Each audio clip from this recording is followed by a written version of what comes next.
اصول کافی یعنی الکافی جسے ہم کہتے ہیں، اگر اس کی آپ پہلی جلد میں چلے جائیں وہاں پہ علم فقہ سیکھنے کی اہمیت کے اوپر بہت زیادہ احادیث موجود ہیں.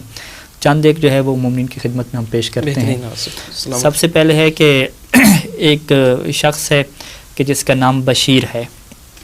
چھٹے امام اس سے فرماتے ہیں کہ لا خیر فی من لا یتفقہ من اصحابنا یا بشیر، کیا ہے بشیر، لا خیر، کوئی اچھائی نہیں ہے، کوئی اچھائی یعنی کوئی اچھے نام کی کوئی چیز ہی نہیں ہے، فی من اس بندے میں کہ لا یتفقہ من اصحابنا، کہ جو ہے تو ہمارے اصحاب میں سے ہے، تو ہمارے چاہنے والوں میں سے، لیکن وہ فقہ نہیں سیکھتا. اگر اس نے فقہی احکام نہیں سیکھے، فقہ اس نے نہیں سیکھی، تو امام کی نگاہ میں لا خیرہ، اس بندے کے اندر کسی قسم کی کوئی اچھائی نہیں ہے. اور عربی جاننے والے یہ جانتے ہیں کہ لا خیرہ میں جو لا ہے یہ ایک نکرہ کے اوپر داخل ہوا ہے، اور جب یہ لا نکرہ کے اوپر داخل ہو جائے تو اس میں ہر قسم کی نفی ہو جاتی ہے، یعنی کسی بھی قسم کی اس بندے کے اندر آپ اچھائی کو نہیں محسوس کر سکتے.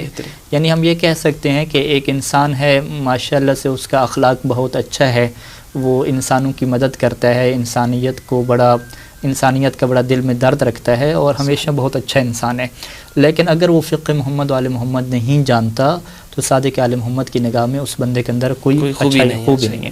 اور پھر روایت میں امام نے آگے فرمایا کہ ان الرجل منہم اذا لم یستغن بفقہہ احتاج الیہم، کہ اے بشیر جب ہمارے صحاب میں سے ایک بندہ اپنے فقہی احکام کو نہیں سیکھتا، اس کو سیکھ کر بے نیازی اختیار نہیں کرتا، تو پھر وہ ہمارے جو مخالف مذہب والے ہیں ان کی طرف مجبور ہو جاتا ہے، مخالفین کی طرف.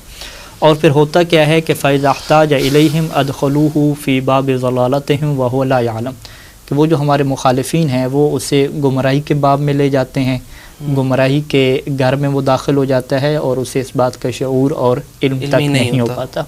یعنی صادق آل محمد یہ فرماتے ہیں کہ اگر آپ فقہ نہیں سیکھتے تو سب سے بڑا نقصان کیا ہوتا ہے، آپ باب ضلالت یعنی گمراہی کے دروازے میں داخل ہو جاتے ہیں. اور اس کی وجہ کیا ہے کہ آپ بہت ساری چیز کو فقہ محمد و آل محمد سمجھنے لگ جاتے ہیں، حالانکہ وہ فقہ محمد و آل محمد کے جو خلاف مذہب والے ہیں یہ ان کی فقہ ہوتی ہے. جیسے ہمارے پاس یہ پایا بھی جاتا ہے کہ بعض افراد سمجھتی ہے کہ وضو میں پاؤں دھونا واجب ہے. جی بالکل، جبکہ یہ مستحب بھی نہیں ہے. ایسے ہی نا، بالکل بہت ساری مثالیں میں. اب یہ ہمارے یہاں تصور کہاں سے آیا کہ وضو میں پاؤں دھونے ہیں؟ ظاہری بات ہے یہ ہماری فقہ جعفری تو نہیں ہے، دیگر لوگوں کی فقہ ہے، وہاں سے تصور آیا. بہترین. اسی طریقے سے اور مثالیں لیں، قبرستان میں یہ خواتین کا جانا ممنوع ہے، بالکل، تو یہ تصور بھی وہاں سے موجود ہے. یعنی آپ بہت ساری ایسے مسائل دیکھتے ہیں بہت سارے معاشرے جو ہمارے نہیں ہوتے لیکن سمجھ رہے ہوتے ہیں لوگ، یہ سمجھ رہے ہوتے ہیں کہ یہ ہمارے مسائل ہیں. تو یہ وہی مشکل تھی کہ جو امام صادق علیہ السلام نے بشیر سے فرمائی تھی کہ اگر اس طریقے سے نہیں ہوگا تو پھر لوگ جو ہے وہ دیگر فقہوں میں داخل ہونے لگ جائیں گے جو یقیناً گمراہی ہیں، باب ضلالت ہیں. اور اسی وجہ سے جو ہے وہ اس روایت میں ہے کہ جس میں امام صادق علیہ السلام فرمایا کرتے تھے کہ تفقہ فی الدین فإنہ من لم یتفقہ منکم فی الدین فہو اعرابی، کہ تم دین میں تفقہ حاصل کرو، علم فقہ حاصل کرو، دین کے قوانین کو سمجھو. کیونکہ جو بندہ دین نہیں سمجھتا، دینی احکام کا علم حاصل نہیں کرتا، فہو اعرابی، تو وہ بدو ہے. یعنی اس سے جاہل بھی نہیں کہا، جاہل سے جو بڑا طعنہ ہے بدو ہے. ورنہ جاہل ہم دیکھیں کہ انسان بہت ساری چیزوں سے جاہل ہوتا ہے، عالم کل تو کوئی بھی نہیں ہے. ہم لوگ بھی سائنس کی بہت ساری چیزیں، طب کی بہت ساری چیزیں، فقہ کی بہت جاہل ہیں. جاہل ہونا عیب نہیں ہے، اس جہالت کے بعد بدو پن کرنا کہ وہ انسان جو ہے وہ بالکل وحشی قسم کے انسان ہو جائے اور کسی چیز کو نہ سیکھے، وہ کیا ہے، عیب ہے. اسی وجہ سے امام صادق علیہ السلام اسے جاہل نہیں کہتے تھے، اسے عربی کہتے تھے، وہ شخص کیا ہے، بدو ہے. اور اتنی اس کی جو ہے وہ سخت مذمت ہے کہ جو بندہ فقہ نہیں سیکھتا. ایک روایت اور بھی آپ کی خدمت پیش کرتا چلوں کہ امام نے فرمایا تھا کہ ولا تکونوا اعرابا، تم بدو نہ بننا، بدو نہ بننا. کیوں؟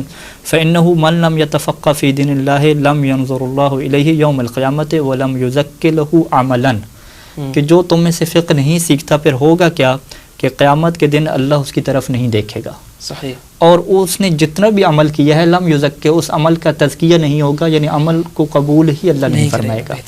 کیونکہ یہ عمل ایسے ہی کر رہا ہے، وہ اس کو کوئی فکر نہیں ہے کہ میرا یہ جو عمل ہے، میری وضو ہے، میری نماز ہے، میرا کاروبار ہے، میری تجارت ہے، میری بزنس ہے، میرے دیگر معاملات ہیں، اس نے نہیں دیکھا کہ یہ جو میرے معاملات ہیں کیا یہ محمد وآل محمد کے بتائی ہوئی فقہ اور اس قانون کے مطابق ہیں یا اس کے مطابق نہیں ہیں. تو یہی وجہ ہے کہ اللہ قیامت کے دن اس کے عمل کو قبول ہی نہیں کرے گا اور اس کی طرف دیکھے گا بھی نہیں.